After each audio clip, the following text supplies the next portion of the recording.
with the election going on, it's going to be a lot to talk about. So I'm going to talk about my affiliation standing, and then as the panelists come on, hopefully they'll. Okay, I'm going to stop right there and tell the audience the number one change that took place.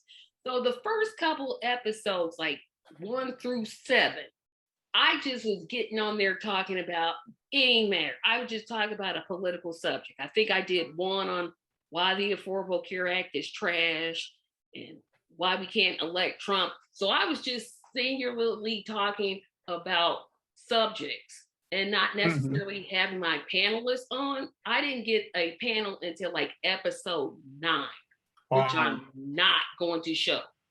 It's that. But just no audience, I was on Struggle Street right here. I think this night before this, I had gotten like literally 2 hours of sleep. And here I'm excited about it, yeah.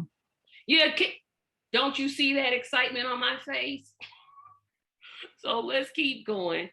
Okay. And remember, you can just jump in there whenever you want. Okay. They can talk about theirs. So I am neither Republican or Democrat. I don't count myself with either of those parties.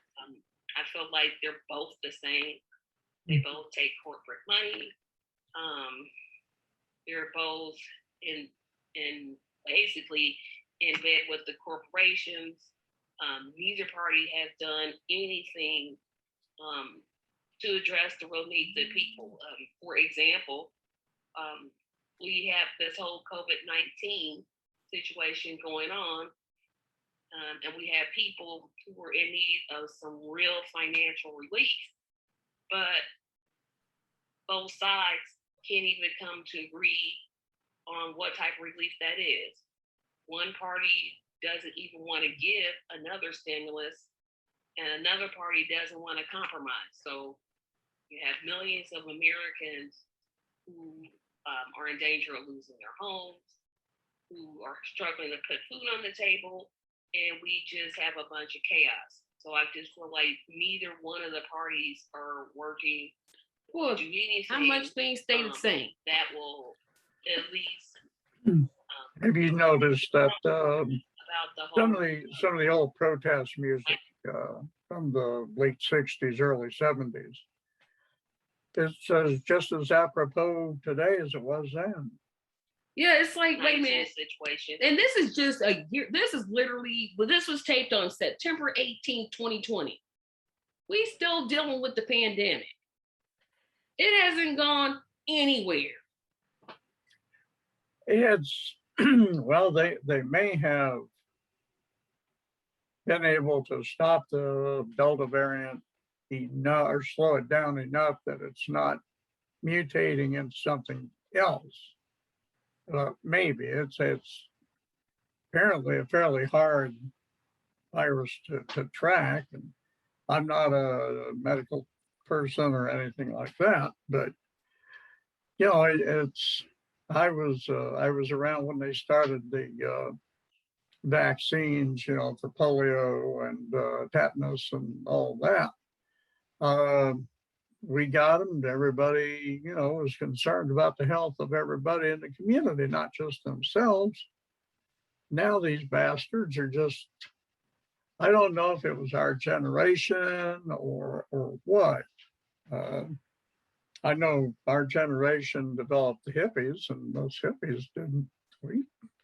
We're still around, and we still love everybody, you know. There's a lot of them that you know, there's some of our brothers and sisters out there that go generally behind the great orange one that I just like to bitch slap several times. You mean pimp slap? Because remember, this show is no cursing. What's that? I say, remember, this show is no cursing. Oh, sorry. I have to really watch that. I got a terrible potty mouth, but. Ironically, you said the same thing when you were on the other show. I'm like, no, that's okay. Sorry. It happens, but yeah. Well, you never had a virus or vaccine be politicized before. Like, how do you politicize a vaccine? You get it so you don't get sick. Yeah. Okay. Or you don't get somebody else sick. But these people, I did my research. Google does not count as research. I know it's a great place to find information, but you're not an epidemiologist, so you can't do research. If you can't help your second grader with their homework, I'm not going to listen to your medical advice. I'm just not. It's getting ridiculous. But Well, the entire right wing wants to completely eschew science because it does, I think from what I've read and studied about it, um, what I think it is that they're afraid science will conflict with their religious views. and there's no conflict if they actually read. I'm like, if you were actually, and I'm supposing you're talking about evangelicals, if they actually read what they believe, they should realize that they have a responsibility to get vaccinated so that they're not infecting others. But of course, they don't. They read the parts that they like or the parts that they misinterpret to oppose everyone else. But say, how do you? I just wonder: do they, when they get to a red stop sign, do they stop? Do they put on seatbelts? Do they just get out in the street and just drive 300 miles an hour? I mean, what other laws are they actually breaking? Do they pay their rent or mortgage on the first? What if they do that and not taking a vaccine? What else is it that they're doing? I mean, it's you just gotta wonder. It's like, what's wrong with you? Something is seriously wrong in your mind when you say, I'm not gonna take it, or at least wear a mask. Okay, you don't want to take the vaccine. Okay, maybe. I'm still saying you're selfish, but okay. At least put a mask on when you go outside. The masks are only marginally protective, but it's better than nothing. Exactly. At You least know, you're doing something. I'd rather see you get vaccinated. And then the thing is, some of these people have gotten caught getting these illegal cards to say they're vaccinated, and they're paying upwards to $700. And I'm like, the vaccine is free. free. It is free. You're gonna waste $700 instead of going down and okay. Some people you just can't argue with.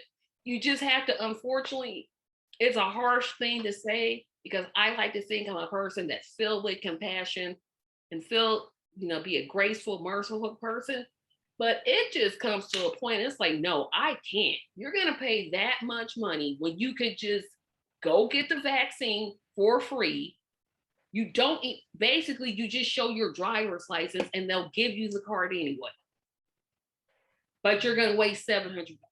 I can't. I just don't literally understand people and their theories because it makes no sense. I had someone tell me, this was last spring, but they got both of their vaccine shots and now they were magnetic because they were thinking this microchip that totally, completely false and exceptionally stupid story. So they're microchipping and magnetizing people. Well, microchips are made out of silicone, which is not a magnetic substance to begin with. This guy showed me, he stuck his spoon under his arm. I said, dude, go take a bath. That's, oh my God. Yeah, if you're sweating, you stick a spoon under your arm, it's probably gonna stick. Tell him to do this. If you see him again, tell him to put a quarter on his forehead. If it sticks, then he's magnetic and he has superpowers. If it doesn't, well, it wouldn't even be that a quarter or a coin. I mean, it's got to be iron based, to be yes, magnetic. that'd be iron based. What's iron based? Steel, something. I mean, most of your flatware, silverware now is not made out of silver. It's got some steel in it. But, He's sticking silverware. See, I don't like to call people stupid because it sounds mean. It's just, and followers of QAnon. Oh my God. Oh, please there don't. are conspiracies. There have been several conspiracies but not everything is damn conservative. Not everything's a conspiracy. Uh, it's just these people have no critical thinking. And so I've known several people who have gone the Q route. They used to be kind, intelligent people. What happened? I don't understand. Well, They take one former friend of mine, and it really hurts to say that. She just she was so convinced that this child trafficking ring that worked out of this pizza place in Washington, D.C. oh yeah, In the basement of this pizzeria in there, and Hillary Clinton allegedly ran it. There's not even a damn basement under this pizzeria. yeah. It was just, there was no evidence, no proof. But it persists. And there's a lot of reasons that I think it persists. One is you have agencies, organizations, maybe I should say, like Fox News, that has no, You mean fake they news? have no business nor right to call themselves a news operation. No, they are not. Hello, this is Tracy, and I want to let you know that the video that you just watched is just a snippet. And to see the whole wonderful episode, you need to be a Patreon. The link to be a Patreon is in the description section. Please check it out and please support. We need as much support as possible. Remember, you can always subscribe to our page and be notified when we get new videos. But if you want to see the whole video in its entirety, unedited, just off the cuff, no filters, no anything, be a Patreon. You can start as low as just $1 per month or $5 per month. We'll start to have polls. Sometimes I'll drop into the Patreon once we get a couple more members. But again, I just want to encourage you to support us on the Patreon. The link is in the description, and have a fantastic day. Bye-bye.